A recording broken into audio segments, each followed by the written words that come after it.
ప్రాణాలు నిలబెట్టిన బోనాలు. ఆ రెండు ఘటనలే ఈ పండుగకు కారణమా? తెలంగాణ వ్యాప్తంగా ఘనంగా నిర్వహించే బోనాలకు ఎందుకు ఇంత ప్రాధాన్యత ఇస్తారు? బోనాల పండుగకు తెరలేస్తున్న తరుణంలో తెలుసుకోవాల్సిన ఆ రెండు వాస్తవాలేంటి? అమ్మవార్లకు బోనాలను సమర్పించడం వెనుక శాస్త్రీయ ప్రయోజనాలేమైనా ఉన్నాయా? బోనాల ముగింపు సందర్భంగా రంగంలో చెప్పే భవిష్యవాణి వాస్తవ రూపం దాలుస్తుందా? ఈ ప్రశ్నలకు సమాధానాలను తెలుసుకోబోయే ముందు సోషల్ పోస్ట్ టీవీని సబ్స్క్రైబ్ చేసుకోండి ఫ్రెండ్స్. అలాగే మీకిష్టమైన పండగేంటో సరదాగా మాతో షేర్ చేసుకోండి.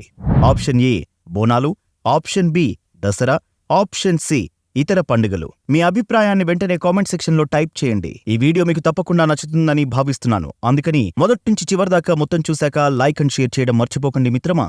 ఇక వీడియోలోకి వెళ్దామా? ప్రపంచవ్యాప్తంగా తెలంగాణకు ఒక ప్రత్యేకతను సంపాదించి పెడుతున్న పండుగల్లో బోనాలు ముందు వరుసలో ఉంటాయి. బోనాల ఉత్సవాలు ఈ ప్రాంత ప్రజలందరినీ ఎమోషనల్గా, కల్చరల్గా కట్టిపడేస్తాయి. రాష్ట్రంలోని ప్రాంతాలు వేరైనా పర్వదినం పరంగా భక్తులను ఒక్కటిగా ఉంచుతాయి. తెలంగాణలో ఏడాది మొత్తం ఏదో ఒక ఏరియాలో బోనాలను నిర్వహిస్తూనే ఉంటారు. కానీ ఈ వేడుకలకు ఆషాఢమాసంలో అంకురార్పణ చేస్తారు.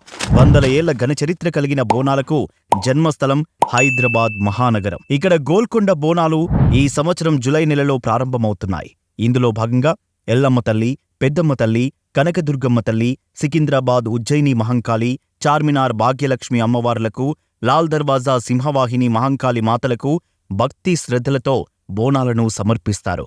తెలంగాణలోని నగరాల్లోనే కాకుండా గ్రామీణ ప్రాంతాల్లో కూడా బోనాలను అంగరంగ వైభవంగా జరుపుకుంటారు. ఈ ఉత్సవాలను ప్రతి సంవత్సరం జరుపుకోవడం వెనుక రెండు బలమైన కారణాలున్నాయి. తెలంగాణలో బోనాలను 600 సంవత్సరాలుగా నిర్వహిస్తున్నారు.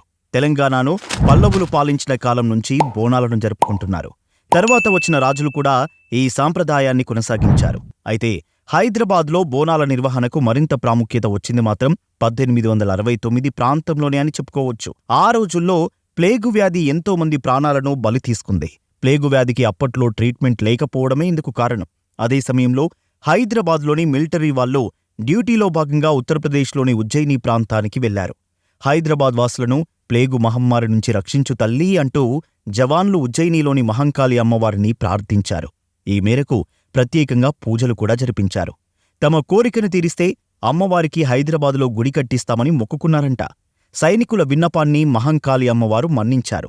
దీంతో ప్లేగు వ్యాధి నయమైంది. ఈ నేపథ్యంలో ఆర్మీ వాళ్ళు అమ్మవారికి గుడి కట్టి ప్రతిష్ఠించారు.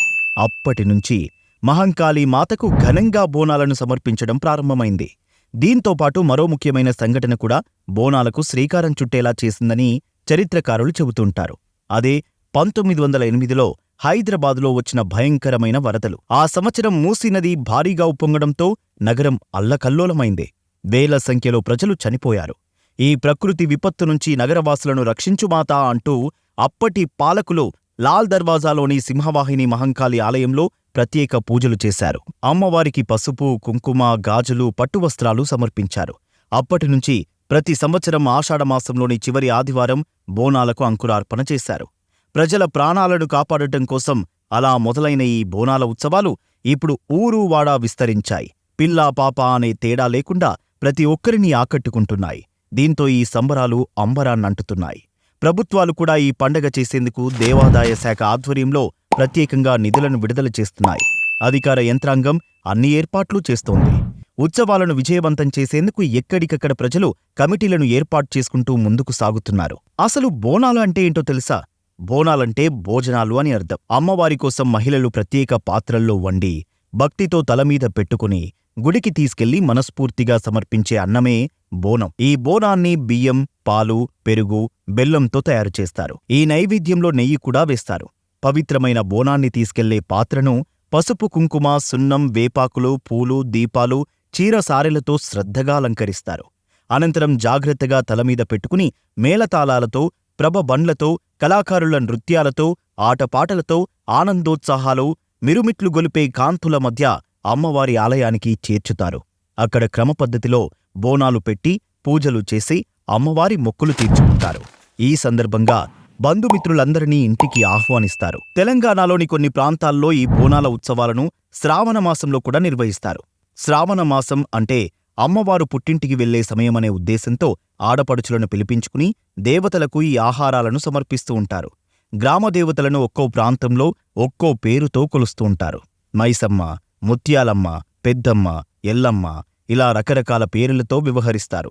గ్రామాల్లో బోనాల సందర్భంగా ఇళ్లను, వాకిళ్లను ముగ్గులతో అలంకరిస్తారు. దర్వాజలకు మామిడి ఆకులను, పూలమాలలను కడతారు. ఉత్సవంలో భాగంగా అమ్మవారికి కలశంతో ఘనస్వాగతం పలుకుతారు. ఈ వేడుకల్లో పోతురాజులు విశేషంగా అలరిస్తారు. దుష్టశక్తులను పారదోలేందుకు మేకలను, కోళ్లను, దున్నపోతులను బలిస్తారు. ఇలా చేస్తే ఇంటిల్లిపాదికి మరియు పశు సంపదకు మంచి జరుగుతుందని భక్తుల విశ్వాసం. ఎక్కువ శాతం ఆదివారం నిర్వహించే ఈ బోనాల ఉత్సవాల చివరలో రంగమనే ప్రత్యేక కార్యక్రమాన్ని నిర్వహిస్తారు. ఈ ఘట్టాన్ని సోమవారం తెల్లవారుజామున జరుపుతారు. ఇందులో భాగంగా పెళ్లికాని ఒక స్త్రీ మట్టి కుండ మీద నిలబడి భవిష్యవాణిని వినిపిస్తుంది. రాబోయే సంవత్సర కాలంలో ఏమేం పరిణామాలు సంభవిస్తాయో వాటిని సాక్షాత్తు అమ్మవారే తన భక్తురాలి నోట పలికిస్తుందని ప్రజల నమ్మకం. జనం ఆ భవిష్యవాణికి అనుగుణంగా నడుచుకుంటారు. ఇలా బోనాల వేడుకలు గొప్పగా ముగుస్తాయి.